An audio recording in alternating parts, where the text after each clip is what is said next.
And there we go. Buonasera a tutti. Good evening, y'all. Welcome back. It's episode number 47 of What's the Scoop. It is November 9th, Saturday, just past 8 p.m. Central, 9 p.m. Eastern Time. Hope everybody's had a good week.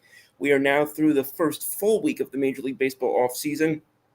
We've got a good number of meetings already being set up with free agency, including the biggest name in the free agency market thus far, the now former Yankee, Padre, and National Juan Soto. And of course, we've got plenty of other names as well that are either potentially becoming free agents that have already become free agents, as well as some of those trades that are going to be going down as always, as well as we get closer and closer over time to the Major League Baseball winter meetings in December, when a lot of these are expected to come to fruition, and a lot of those, including that aforementioned Juan Soto, expected to be off the board around that time as well. So we've got a lot to talk about today, and of course, we'll be venturing out around across different leagues as well, not just MLB. We've got plenty to talk about after the NFL trade deadline. Got plenty to talk about in some of the other sports that have been going on as well. So it's going to be a fun show, going to be a packed show, and as always, looking forward to hearing what y'all have got on your mind. Looking forward to hearing about if you've got any questions, if you've got any comments, any banter, anything of that nature. Looking forward to get into it with y'all as always, and let's have some fun tonight. So, that being said, I'm going to start off talking a little bit about what's going on with the start of MLB free agency, because I think there's a lot of us who I talked about this with a couple of people a couple of weeks ago, and it's definitely an odd feeling with regard to MLB free agency sometimes, especially if you follow other sports, knowing just that when you look at something like NBA with their moratorium, there's usually a mad rush in that first 5 or so days, sometimes even that first 24 to 48 hours, insofar as what is going to what may or often does transpire with regard to excuse me, with regard to free agents and trades and whatnot. And beyond that, there's a little bit of a challenge as well sometimes with you go into sports like or leagues like the NFL, where when the league year opens, when free agency opens, and there's a lot of teams that are waiting right for that clock to strike for moves to not only be negotiated, but for things to happen and become official, and or at least be agreements put into place for them to become official post physical. And MLB doesn't really have that same sense of urgency, that same sense of there's a more limited time frame in which these types of things tend to happen. They don't really have that in Major League Baseball. They've got sort of this. Sorry, my computer glitched there for a second. But Major League Baseball does it differently. They've got that sort of 5-day period where you free agents coming from your team, you can negotiate with them. They can only negotiate with you.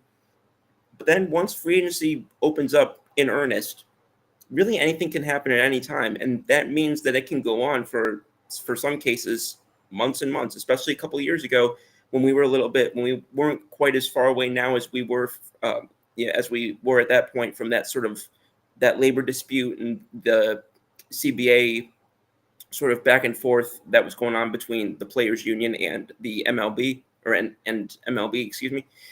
And so sometimes we saw with a couple of off seasons, that one we saw around COVID time as well. So we saw a little bit of this more truncated period of time where these negotiations and these deals would ultimately take place.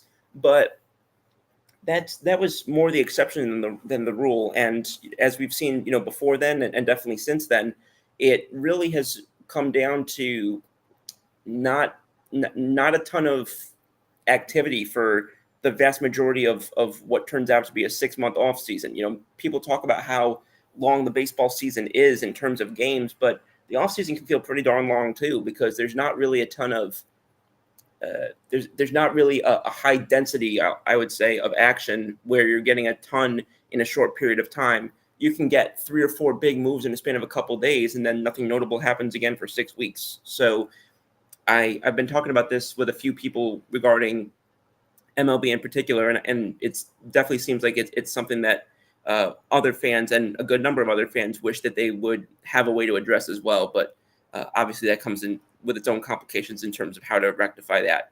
As I've got the chat coming up live, appreciate everybody starting to come in. I got a message from Kurt Valenti. Kurt, how you doing, bud? Glad to have you on. Hope you had a good week, and congratulations on, I believe today it was, the official adding to your family of Bo, I believe it was, the new puppy. So I want to congratulate you and Jenny Hoops on that one. He says, Scoops, heard this stat the other day. In the NFL, every team with a winning record does this. Yep, they all run the ball more than they throw it. Told you years ago, run the ball, play defense, have your QB make 4 to 6 big plays. That's how you win in football. Always have a good show. Kurt, I appreciate it. You know I'm a huge fan of the running game and defense as well. Pardon me. I obviously, we see some situations. I think a lot of people look at teams like Kansas City. Now, what I will say, and this is, and I'll take your side on this one, is that people using Kansas City as sort of the gold standard. I will fully acknowledge they're the exception, not the rule. I mean, you can look right at my Eagles. When they, for whatever reason, they were not, Saquon was killing it when they were giving him the ball, but then they would break away from the ball and try and put Jalen in the pocket. And what have we seen in the last couple of weeks as they've started to not do that? As they've started to let Saquon, let him cook. As they've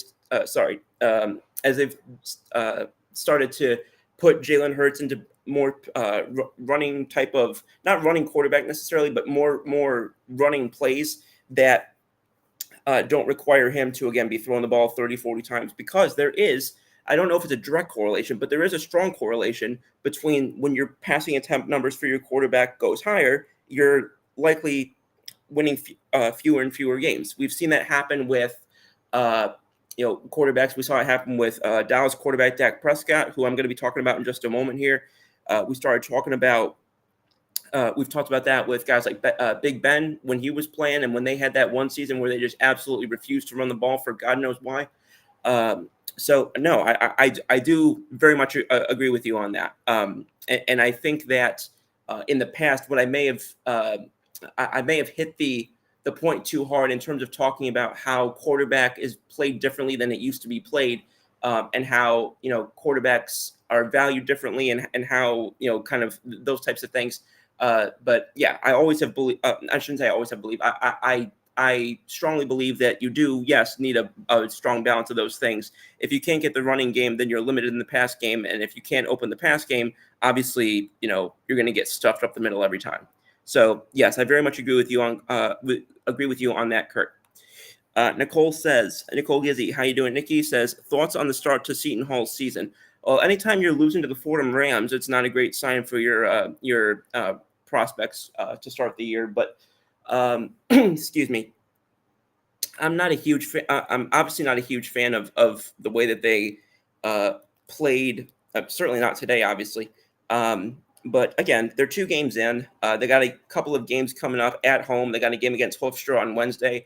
They got a game against Wagner a week from today, which that's actually my mom's birthday. So looking forward to getting to see her. I'm not going to see her on her birthday, but shout out to my mom. Hope she's watching this. But yeah, so the next couple of weeks, they've got games that they should win. But then again, you can look around and say they should have won this game, at home against Fordham. And you can also make the argument that they should have won against the Peacocks by, wider than a 4-point margin. So and it is kind of funny to be where we're at now with Seton Hall, because we're kind of at that point now where the entire roster is no longer guys that I either graduated with or not graduated with, but like were there when I graduated and all that. So pretty much the entire starting lineup of guys who played the other day and today is pretty much new to me. But yeah, looking down the line in terms of the stats, the one thing that I will say that they definitely did today well was their 3-point percentage. However, they only took 9 attempts for 3 points, and Fordham took 24. So obviously, your percentage is likely to be higher when you're below half the number of attempts, and missing half your free throws. Now again, I'm sure it's harder I don't play basketball. I've never played basketball. Managed basketball team have not played basketball. I'm sure it's harder to shoot free throws than the term or the phrase free throw must let on. However, missing half of the shots that you're taking when there's nobody guarding you and when you're standing in the same spot every time, I don't quite understand how that happens. That is, especially when Fordham shot 67%, and I know plenty of teams that are capable of shooting 70, 80% with minimal difficulty. So that's just not a great sign for me at all. Everything else was pretty even, and I think that goes to show with the 1 point difference in the game. Fouls were pretty even, turnovers were pretty even, steals, blocks, assists. Everything else was pretty even, including the rebound game. But it comes down to, I think that maybe, even though it doesn't look terribly like a terrible split between them, I really think it did potentially come down to that 3 point, or I'm sorry, that free throw difference, and missing those 8 free throws obviously prevented this from being, instead of a 1 possession game, potentially being a 5 possession game with the reverse result coming out. Kurt says signing Barkley was the best thing Philly did. I very much agree with that, and I'm going to say something now because I haven't commented on the Giants too much for myriad reasons, but I will say this. And looking back, obviously when Saquon went to Philadelphia, everybody was, and I really don't think I was talking a lot of crap about it, but everybody was saying, oh, here we go, this is going to be, and I'll be very honest. Obviously, it was the biggest name move. I thought that the more impactful move from a football standpoint, I remember talking about this, I thought bringing over Bryce Huff for the defense after a couple of the guys that we lost on that side was going to be the true most impactful move. But I will say, shout out to Saquon for making me look smart for taking him number 1 overall in a couple of my fantasy leagues this year, because that's worked out great. And it's allowed Hurts to do what he does best, and it's allowed Saquon to, he's the guy in the backfield, but he doesn't have to be the guy on the offense. So I think it's allowing both Hurts and Barkley to be in positions that allow each other to thrive more. I think that they're elevating one another in the way that they're being used. And that's a testament, I think, really to the new offensive coordinator, Kellen Moore. I really like what he's done this year. I know people are coming out with the pitchfork for Sirianni even after wins, which is surprising, which is not surprising, but just odd to me. But I really like the way that they've incorporated Kellen Moore's offensive sort of schematics and philosophy, and I think that it's bode well for these two guys. Hurts has not had a turnover in, I think, 3 games, and I think it was like 12 touchdowns to 0 turnovers in that span, something like that. But whatever they're doing now, they got to double down and triple down on it until it stops working. It's like George Costanza said in that one episode, go with it so it stops working. Jody says, is Hurts overrated? See, I don't have a great way to answer questions like that where they say, is this person underrated? Is this person overrated? Because I think how they're rated, I think what's considered over or underrated, I think is often subjective in its own right. To try and give an answer that's not going to take 300 words, I would say, I don't think he's the player that we thought he was when he was tearing up the league and looked like he could be number 2 to Mahomes. I don't think he's that guy. I don't think he was the guy who looked like he shouldn't be on an NFL field as a starting quarterback for a playoff contending team a couple of times earlier this season. I think he's somewhere in between. I think he sits, and I've said this before, I think he sits somewhere on that 6 to 9 level on the top 10 quarterbacks list. I don't think he's a consensus top 5, but I don't think he's far out of that either. And I think that when he's having stretches like this, I do think his ceiling is in top 5. I don't think that his median, I would say, I don't think his median keeps him in the top 5, but I definitely think his ceiling gets him right up in there. Kadari Richmond is a stud. Oh, that burns. Do you blame him for going to St. John's to play for Patina? No, I mean I remember when I first found out from a buddy of mine who was at St. John's at the time. I found out that like in real time as he was taking his visit and his meetings and all of that with St. John's originally. I was like, this is going to be solid. I remember texting you. I was saying this is going to be solid for them. And no, I don't think it's surprising at all that a lot of these different players, they see these coaches go to these matchups between big program and big coach. I mean, for football comparison, we'll use a comparison like the Lincoln Riley USC type of deal. And I think that as these things start to come together, no, it doesn't surprise me at all when that type of thing happens. Similarly, in reverse, when we saw Alabama this year lose Coach Saban, we saw a lot of, or at least a decent number of decommits, which the concept of decommitting is a little bit.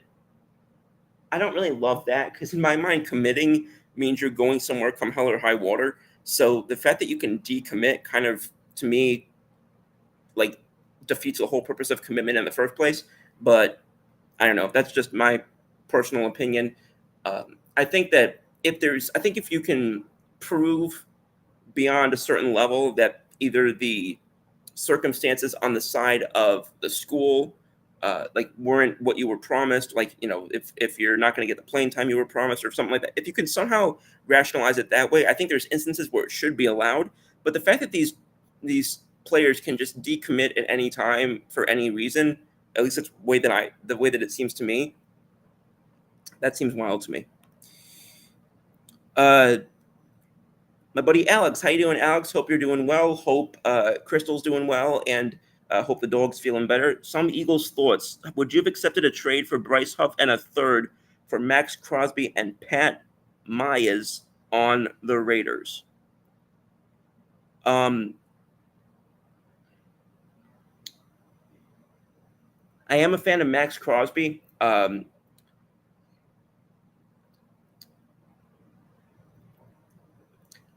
It's something I would strongly consider. We say you're saying, would you have accepted? So I'm assuming you mean prior to the trade deadline.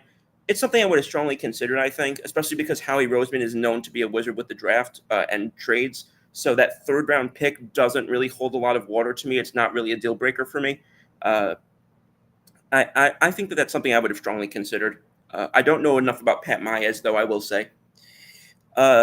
Keith Brugman, how you doing, bud? Says, hey, Scoops, can you tell me anything about Kyle Hendricks, the pitcher the Angels acquired?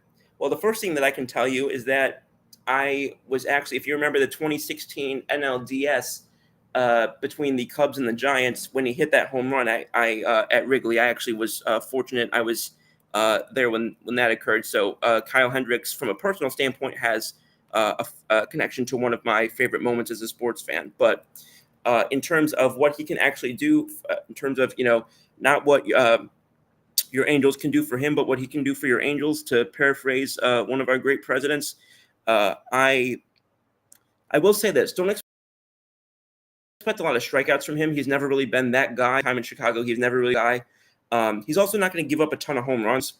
I will say that, and he's got strong command, strong control. I think he's going to be probably relied upon a little bit more in Anaheim than he was in Chicago. So he won't be some of the 3 to 3.5 ERA pitcher getting 30 starts, 200 innings. Both based on the fact that he's going to be asked to do more, I think, and the fact that he's going to be 35 next year. So I think if you are getting him to be, your number 3 or your number 4 starter, I think you'll be happy with him. He's not somebody that I'd want, in the top couple spots in my rotation. But if you're on a struggling team, with a struggling pitching staff, and you squeeze him up to your number 3, or you shift him back and make him your 4 or 5 when your team gets better, I think that you've got plenty of reason to be optimistic. I do not think he's as bad as his ERA of almost 6 indicated last year. I think that there was a lot of difficult things that went into that. Chicago did not play great defense behind him last year. Excuse me. And you know, so I think there were a lot of extenuating factors and extenuating circumstances that made his numbers look a little bit worse last year. I definitely don't think he had a great year, but I think that his ERA of 6 does a disservice to what he was. I think he was much closer to probably a pitcher who would have sat in the mid to high fours.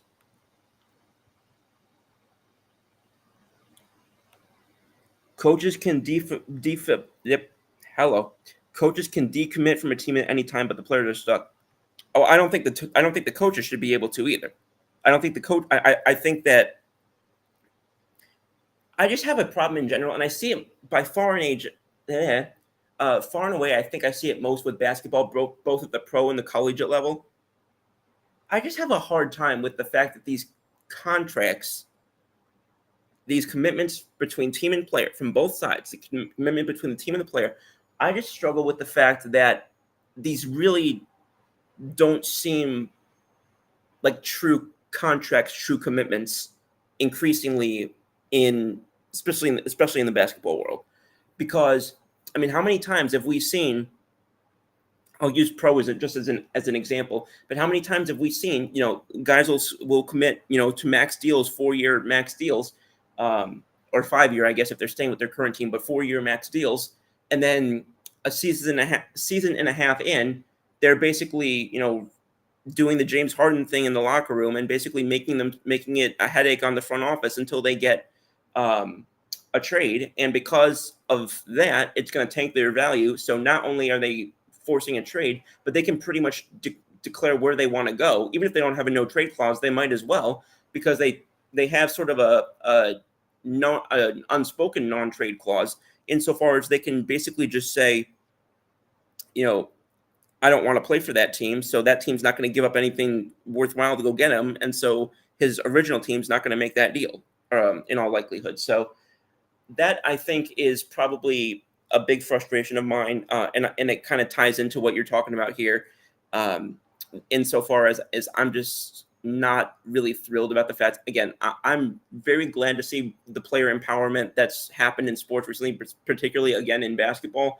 But I think there's got to be some guardrails on both ends. I think there's got to be some guardrails on the coach's side and some guardrails on the player's side, where at some point it comes down to, look, you signed an agreement for 5 years. After the 5th year, you can do whatever you want to do. Or maybe we can make an agreement that you can walk after your 4th year for X, Y, and Z reasons. But the fact that basically you can commit to a 5-year contract, and then halfway through your first season or at the end of your first season, you can basically rip up the agreement and leave one side holding the bag. I'm not thrilled about that. Nikki says NIL has ruined college basketball the way we know it. Keith says, Nicole, the NIL just needs regulation. I believe it will come. I would agree with Keith on that. I do think the NIL has a lot of benefits to it. I do see a lot of the reasoning behind it. But I do also agree that there's got to be, and also this hadn't been done before. So I think that it was not likely that it was going to work great in the very beginning. I think there's, especially in football is kind of known for its ability to sort of tweak and evolve and make changes on the fly and things of that nature. So I do have a feeling that football in particular is going to get it right. And hopefully that goes across the board as well. I'm still waiting for baseball to be allowed to trade draft picks. So clearly they're a little bit behind the mark on certain things. Nicole says, Keith, it better come fast, LOL. Nicole, replying to herself, says it better come fast. Nikki, I'm not sure what happened there. Keith says, Scoop, give me your Heisman vote today, please. Well, this is how you know I don't vote with my heart, because as much as I would love to, I can't in good conscience say Jalen Milroe after what I saw last week. Yeah, I can't remember who the Miami fan in the group is, but I know that there's going to be a strong argument for Cam Ward, and very validly so. And maybe I'm falling for the sort of unicorn nature of it, but I'm going to have a hard time. If I'm giving it to someone, I'm going to have a hard time not giving it to Travis Hunter, man. Who was the last one to be able to play both sides of that position. Was it Deion Sanders? I want to say, like I can't even remember. But especially in this day and age, when corner, I continue to say I think corner might be the hardest position to play, not only in football but perhaps in multiple sports, because not only do you have to be fast enough to keep with these receivers who are faster and more athletic than ever, but you also have to be able to do so and make plays on the ball without being in violation of rules that are increasingly becoming offensive favorable. So yeah, I'm fascinated to see where Travis Hunter goes, and Lord, please, God, don't let it be the NFC East. Mr. Ronquillo says, "Good evening, Scoops." Good evening, Mr. Ronquillo. How you doing, sir? Glad to have you on. Thanks for joining us tonight. All right, that seems to be the break in the comment section for now. So I'm going to jump back into a couple of the things I was talking about. So the main conversation around MLB free agency right now is definitely surrounding Juan Soto, and a lot of people, we've sort of talked about for a while that sort of head-to-head, that sort of grudge match in terms of the top two teams that most people expect is going to be the New York Mets and the New York Yankees. It came out a few days ago that this coming week, the ownership of the New York Mets, particularly Steve Cohen, is taking a meeting with Juan Soto, and we learned that a few days after that, we learned that Yankees owner Hal Steinbrenner is going to be involved with that as well. Involved with a meeting as well. So I'm looking forward to. I don't think we're going to get a ton of development in terms of nearing a decision after that.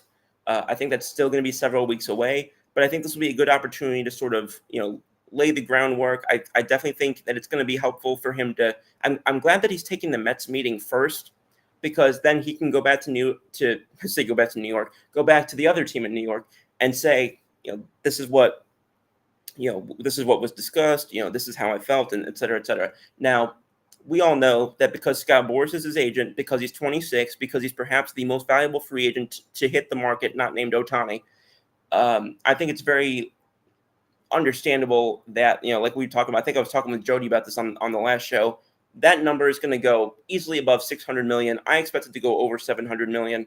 Whether there'll be some, deferments and things like that, like we saw with the Ohtani deal, or like we've seen teams like the Nationals do with players like Max Scherzer, or teams like the Mets do with Bobby Bonilla. I think that there's a strong possibility of that, depending on who the team is and how they want to structure things. But I do know also that the Yankees have been in on multiple other things. I know that they've been in on relief pitching. One of the names that was mentioned earlier today was Carlos Estevez. I know that he's somebody that's been discussed, and I know we have talked about him a little bit in the past, having been on both the Rockies and Keith's Angels. So, and I think last year he was traded to, I want to say it was Philadelphia. So that's sort of a non-Ohtani thing that we could see there. But I do also think that the corner outfield is sort of the other main thing that's talked about with New York. The discussions that came out a couple of days ago, we talked about Paul Goldschmidt last week, who I think might be my number one target in terms of a veteran first baseman if they want to replace Rizzo that way. But they also have Nolan Arenado, and I'm not sure how much I'd be willing to give up for Nolan Arenado. I think it would depend on, how the contract was, who was eating more of the contract and how much was being eaten by either side or whatever. But I would definitely kick the tires on discussing Nolan Arenado with St. Louis as well. Not the player, that he was in his heyday in Colorado, or that he even was a couple of years ago when he was putting up MVP caliber numbers. But still a guy, does not strike out a lot. Still a guy who hits strong contact numbers and plays very good defense, which we all know how painful it was watching the New York defense sometimes this year. They haven't had a good defensive third baseman since Gio Urshela. So I think that that's something that I think could be very worthwhile to discuss. The difficult thing is that he's on an AAV of almost 31 million, and that runs through 2027. So that discussion is going to kind of be, how much are they, where is that sort of barometer, or that sort of happy medium that you find between how much money each side is willing to give up and based on how much money New York is eating, how much less prospect value is St. Louis willing to take in order to facilitate that type of a trade. So, but that's something I'd keep my eye on as well. Keith says Travis Hunter, the Cowboys. Haha. Oh, I think I just got sick in my mouth. Jody says, how in are the Yankees for Bregman? I do think that they're very much in the sweepstakes for that. I don't think that I don't expect that we're going to be the ultimate ones to sign him. I'll put it this way. I think that he'd be somebody that they would, I think, put the pedal to the metal on in the event that Soto went off the board, presumably to New York, to the Mets. I mean, I think that he might be somebody that they would go full court press on in the event that didn't happen. If Soto does happen, and with the numbers that we expect that to be, I don't see Bregman being the type of guy that they would go after. I think that they're not that they're going to want to go for cheaper necessarily, but I think that I struggle with seeing them going for and bringing on the payroll for next year both Soto and Bregman and presumably other players, because they definitely would need more than just that. So that would be my answer. I think it's more likely that they get serious and really push to get something done if Soto does not stay with the Yankees. But I think that they are legitimate regardless. Should Aaron Judge be traded, or are you selling low? No. I would not trade Aaron Judge right now. Selling low, I think, would be a wild way to characterize it, since he just won MVP. But I think that, or actually, I'm having a blank as to whether or not the awards have been announced yet. Maybe they haven't been, but it presumably will win MVP. So I think characterizing that as selling low is kind of a wild take, but I'm not trading him now. I'm not, again, many of these things in terms of when I said I'd be open to anything, or whatever the case may be. When I say I'm open to having these bigger discussions, like perhaps Judge, perhaps Cole, those are discussions that I'm having on a preliminary basis now, but I'm not even giving the time of day to an actual Aaron Judge trade until I know I'm not getting back Juan Soto, because I saw what Judge and Soto can do in the same lineup this year. And right now, my plan A, B, C, D, and E is getting those two back in the same lineup.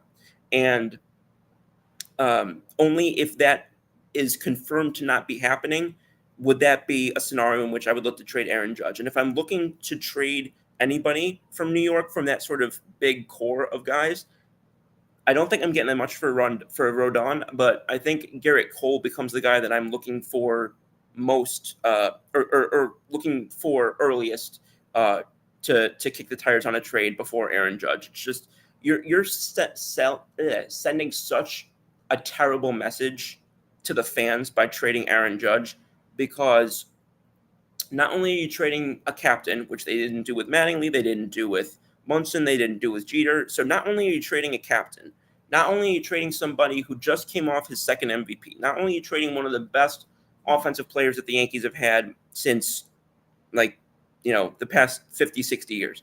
But you're trading the leader in that clubhouse. You're trading the sort of the nucleus of everything. You're trading the most marketable player in baseball outside of Ohtani. So there's so many things that go into that, and I just think that you're going to be hard pressed to get the return in a trade that is going to be worth it, literally and figuratively speaking, to move a player like Judge. I just don't see how you're going to come up with that, because of the contract that he's on, and because of all these different things. It's not precedented to have a player of his caliber, but also of his physical type. We don't know how that's going to age, how it's going to develop, especially if he continues to play center field, depending on where he would, hypothetically go. He's got, obviously we know about his long levers, so that's going to, we don't know how that's going to work with his swing. His swing has gotten better, except for the last, 2 weeks of the season this year. So I just, it's not something that I would turn away from if they lost Soto, but I just cannot see how they would match up with another team on a deal that would work for both sides. I just can't, because he's too good to sacrifice potential return in terms of players, but he's making too much money for you to eat a ton of that money for someone who's not going to play for you. So it's like, it's kind of a Mike Trout situation, I think, in a sort of a disconnected sense. It wouldn't hurt to have another Sanders on the Cowboys, says Nikki, particularly should they're the QB.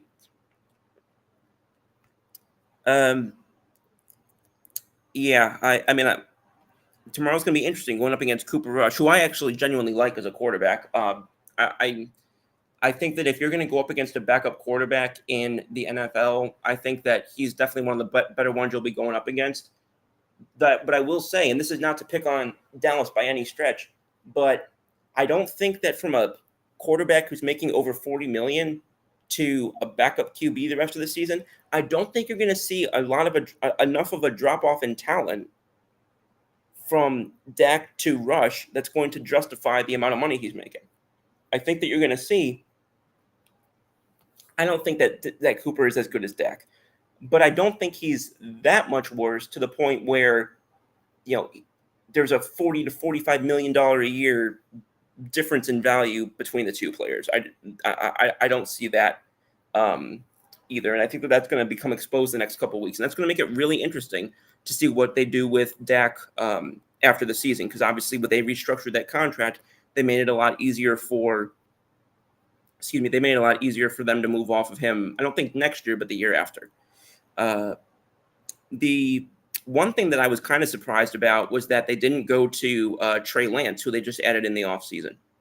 So there must be something going on with Trey. Oh, whoops, click the wrong button. There must be something going on with Trey Lance behind the scenes that we don't know about, because this is now two teams that have been very willing to. That have taken chances on him, but then been very willing to sort of punt on that chance in favor of somebody else who did not come particularly highly regarded or highly compensated or anything of that nature. So I don't know. There's something weird with the Trey Lance situation there. Jody says, Bregman or Nolan, take your pick to play third next year. That's a good question. I think that based on just what I saw this past year, we know sports is that, what have you done for me lately type of situation. I think based on what I saw this past year, I would probably say in terms of, let me put it this way. I definitely think Bregman's the better player right now, and is also the younger player. But I also don't know if he's that much better than Arenado, that I would pay him that much more than I would be willing to pay or eat of Arenado's contract. A lot of their number. In fact, I would argue that the best seasons that Arenado had were more recent than the best seasons that Bregman had. Bregman's best seasons offensively were 2017 and 2019, or 2017, 2018, and 2019, and that's all I'm going to say about that. But and while his defense, this may have been his best year defensively. I'm just he does not steal bases. He's not somebody who he took by far his fewest walks this year, and that's not something that the Yankees are going to be looking favorably on. Now, it didn't cause a huge uptick in his strikeouts, but you don't love seeing that on base percentage drop 50 points like it did this year, particularly when it had hung out in the 350s, 360s, 370s for several years consistently, and then this year just fell off of a cliff. So I think right now, again, I think that the better player is probably still Bregman, but if I'm picking, one player, all things considered, and what they would likely cost, I'll probably go with Arenado. I'm so glad Mr. Ronquillo mentioned this. The new Japanese pitcher, Roki Sasaki, is about to get into the Major League Baseball hype. I'm so glad you mentioned this because this was my next topic. So I'll jump right into that, and then I promise that the next couple of comments I'll come to right after this. But I do want to get in on this because that was a perfect segue. So for those who haven't heard, the Nippon Professional Baseball, which is the professional league in Japan, the team, the Chiba Lotte Marines, which is one of the teams in that league, has announced that they are posting, which basically means making available for the for MLB clubs to pursue the young pitcher, 23 years old, Hiroki Sasaki. His nickname is the Monster of the Reiwa era, and he comes from Japan. He comes from a town called Riku Senzakata, and he's 6'4". He's got an earned run average of 2.10. Yes, you heard that correctly. His career ERA is 2.10. He pitched a perfect game back in 2012. He's been a two-time All-Star. He struck out 19 strikeouts in a single game in Japan, and he has the world record of consecutive strikeouts in a single game with 13. He also participated at the World Baseball Classic in Miami in 2023.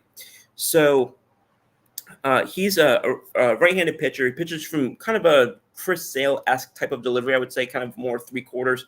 Obviously, Sale was a left-hander, but he's got a fastball that goes over 100 miles per hour, clocks in around 102, 103. He's got multiple other pitches. He throws a forkball, which is kind of a dying pitch in baseball, but a couple of the guys who have kept it up recently have often been coming over from leagues like NPB. He's got also both a curveball and a slider. So he's got multiple pitch mix, and he's been compared multiple times to a player like Steven Strasburg in terms of the anticipation of them as a young pitcher and their abilities in their young 20s. So this is a guy that a lot of teams are looking heavy at. A guy that I said a couple weeks ago, if he became available this offseason, the Yankees should be all over this guy like a fly on you know what. And actually, this past year, and this is wild, but this past year, his ERA was 2.35, and that is the worst ERA that he's put up in his 4 seasons as a professional pitcher. His worst ERA he's put up, and it was 2.35.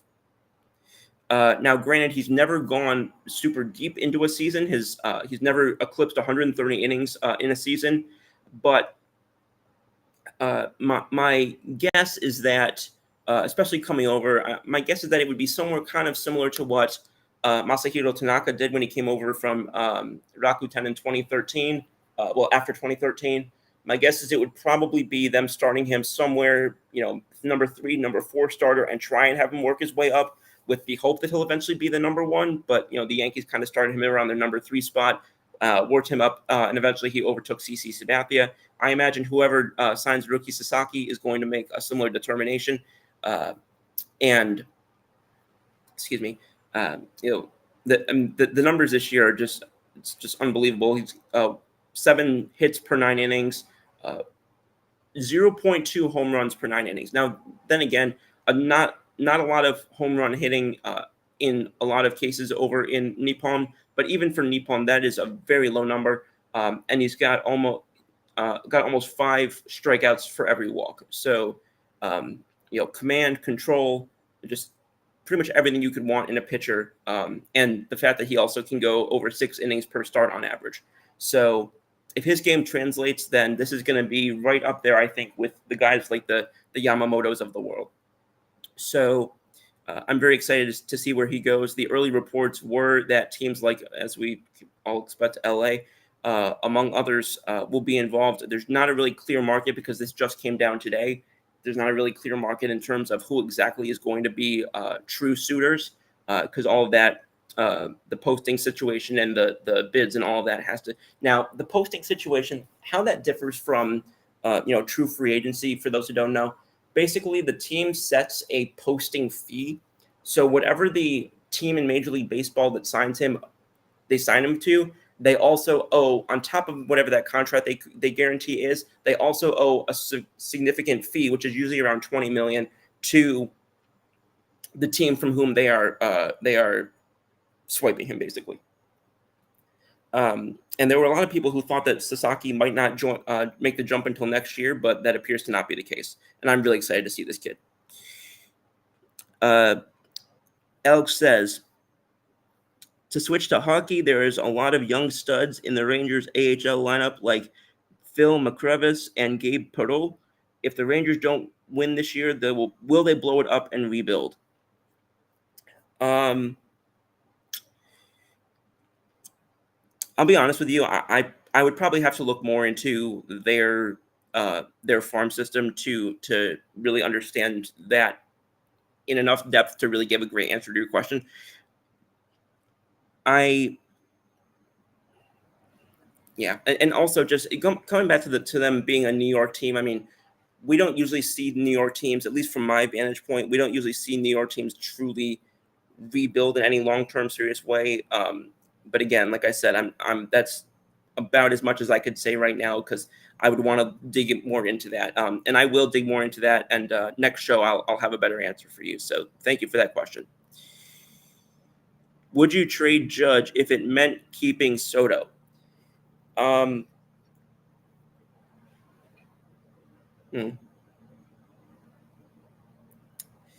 struggling to see how those two would be interlinked. I really am. So it's kind of hard for me to say because I don't really know why it would be a one or the other type of situation. But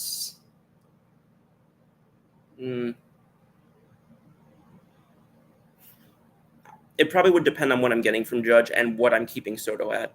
I'd have to get the idea of what I'm getting back for Aaron Judge in that deal and how it breaks down with whatever the Soto deal that I'm keeping him on is.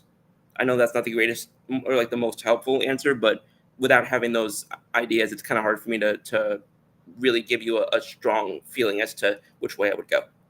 But I'm going to lean toward no right now, just because I typically lean toward the status quo unless I have a strong inkling otherwise. Does run it back work for the Yankees if you come back with virtually the same roster? So I've heard this multiple times, and they're not coming back with virtually the same roster. That's the thing. Like, we know that. Because Torres, Torres, Tim, I'm blanking on his last name right now. Come on. Tim Hill, excuse me. So Torres, Tim Hill, Clay Holmes, Anthony Rizzo, whose option they declined. A couple of guys are going to get non-tendered before the deadline for that in the Rule 5 draft. So that's the thing is I think people are looking at it as, if they bring back Soto, the entire roster is going to be the exact same. That's not going to be the case. Even if they wanted to, that's just not going to be the case. Because guys are going to get paid more by other teams than the Yankees are going to be willing to pay them. And that doesn't mean that the Yankees are being cheap. That just means that they're going to say, if we're going to spend this amount of money, we're going to go and get a better player for it. So it doesn't work for the Yankees, but I also don't think that's a scenario that's even remotely realistic. I don't think that I don't think they're going to reassemble this year with, when they bring back Soto, they'll also bring back Torres and Hill and Holmes and Rizzo. I don't think is something that is realistic. Not that it was something that I would target in the first place, but no, it's not. And it's not. It does not work, and I don't expect it to even be attempted. Keith says, should I start Jalen Tolbert, Cowboys wide receiver in fantasy? Who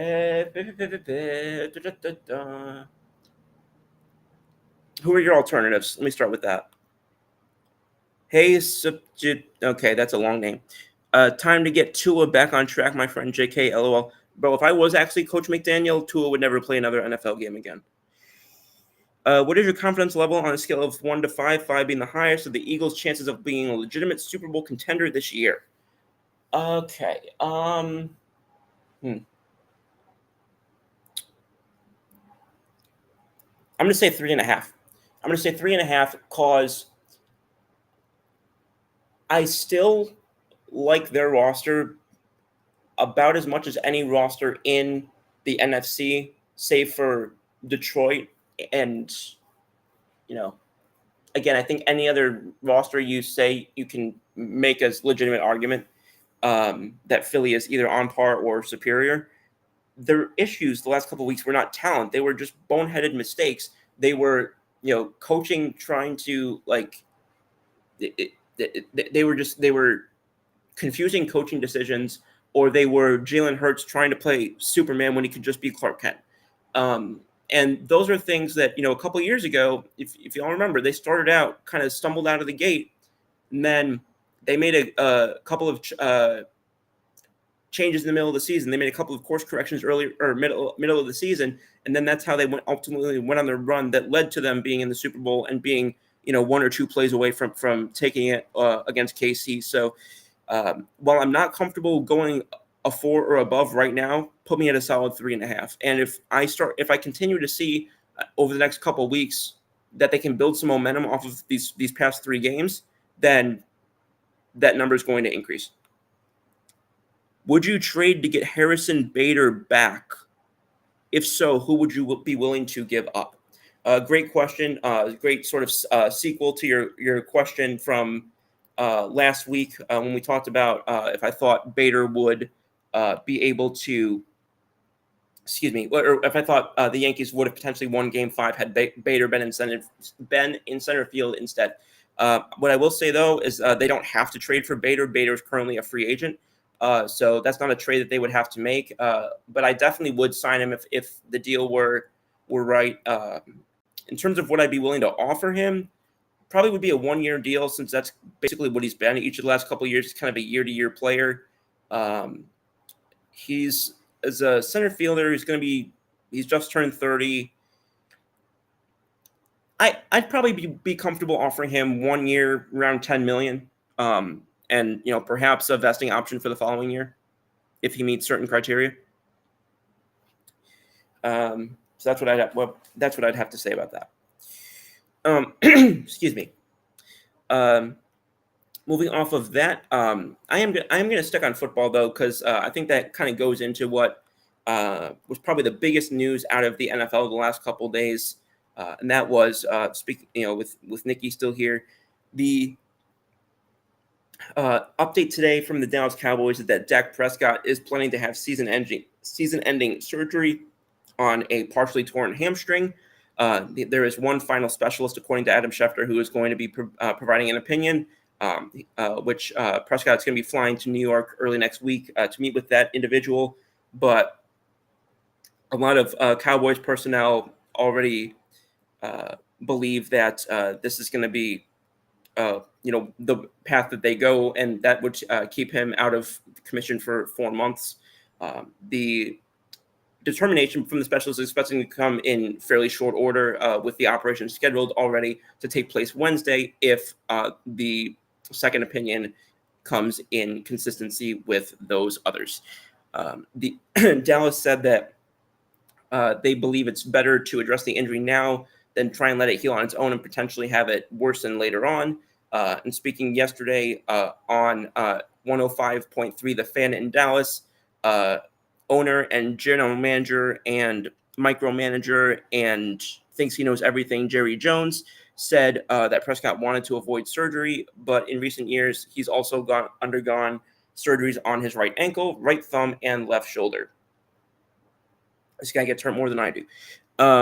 But so, yeah, and they said that Prescott would probably need 6 to 8 weeks to recover without surgery, which, we're at I think we're at week 10. So makes sense, I think, just to do it this way anyway, because you're probably barely going to have any time left anyway.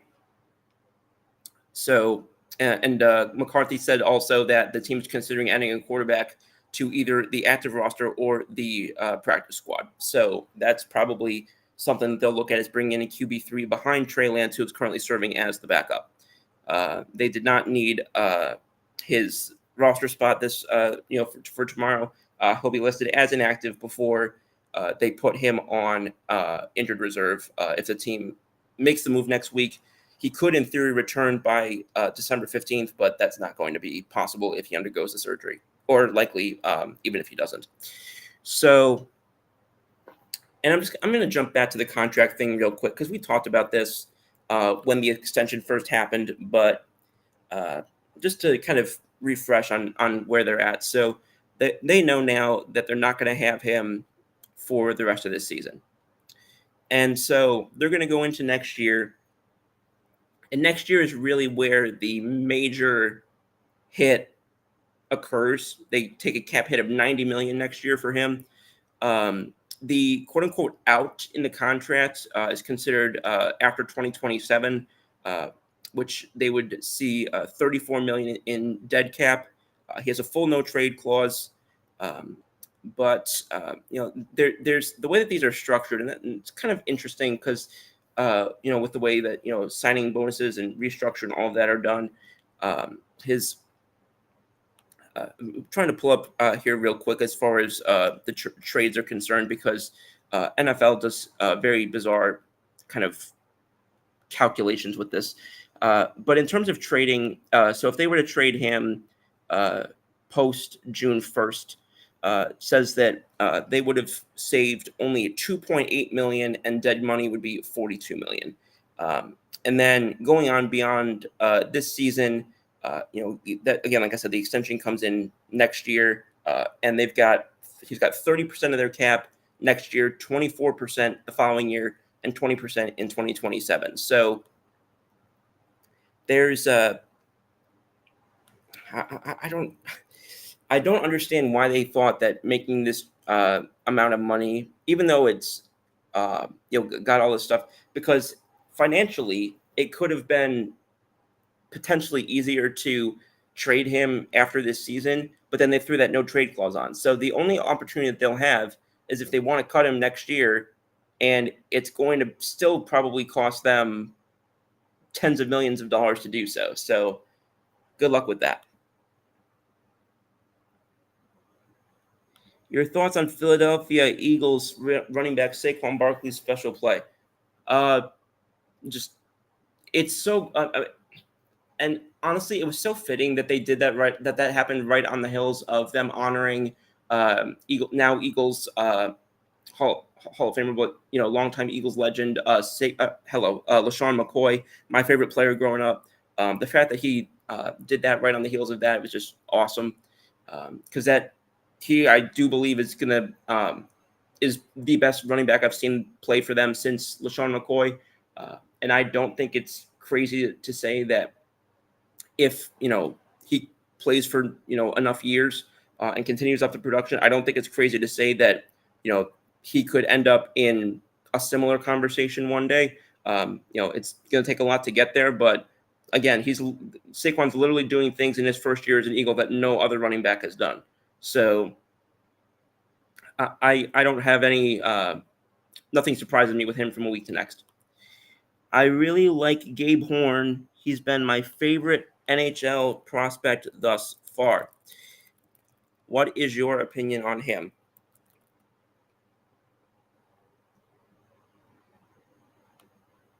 All right, Alex, I'll talk to you privately later on. Nicole says, as a Cowboys fan, even I agree that Dak does not deserve the contract he was given at the start of the season. My argument still stands that CeeDee Lamb deserves more money. I think CeeDee Lamb is one of the more, for the players that I think are overrated on Dallas, I think he's the one who gets a ton of hype, who deserves every bit of it. I think he would actually be better on some other teams just because, and I don't mean to keep belaboring the Dak stuff, but I think that if he were with a true A quarterback or a true B plus quarterback, I think CD would be even better than he is. Which, speaking of wide receivers, I'm going to make a quick shout out real quick to Jamar Chase for his almost 300 yards receiving that he got the other day on fantasy. I was getting, the guy that I was going up against was, getting wallop amount of points, and I was able to hang with him solely because of the amount of points that I got off of that performance from Jamar Chase. That being the final comment that I can see. And we're actually ticking up to the buzzer right now. So With that, I will say, guys, thank you so much. It was a ton of activity today. It was a ton of uh, great comments, questions, a couple of hockey ones that I'm going to be following up on next week. And, some of the usual people on here. We had Nikki, Mr. Ronquillo, Keith, Jody. Excuse me. I know Kurt was on earlier. Just want to thank all y'all so much for being here and all the questions and all the comments. It's been closing in on a year of shows, and I'm very excited for that. So, guys, just wanted to express my appreciation, and we've got another exciting week of off-season and free agency baseball coming up, and another exciting week of football. So, hope everybody enjoys the games tomorrow. Hope everybody has a great week, and I'll be back next week for episode 48.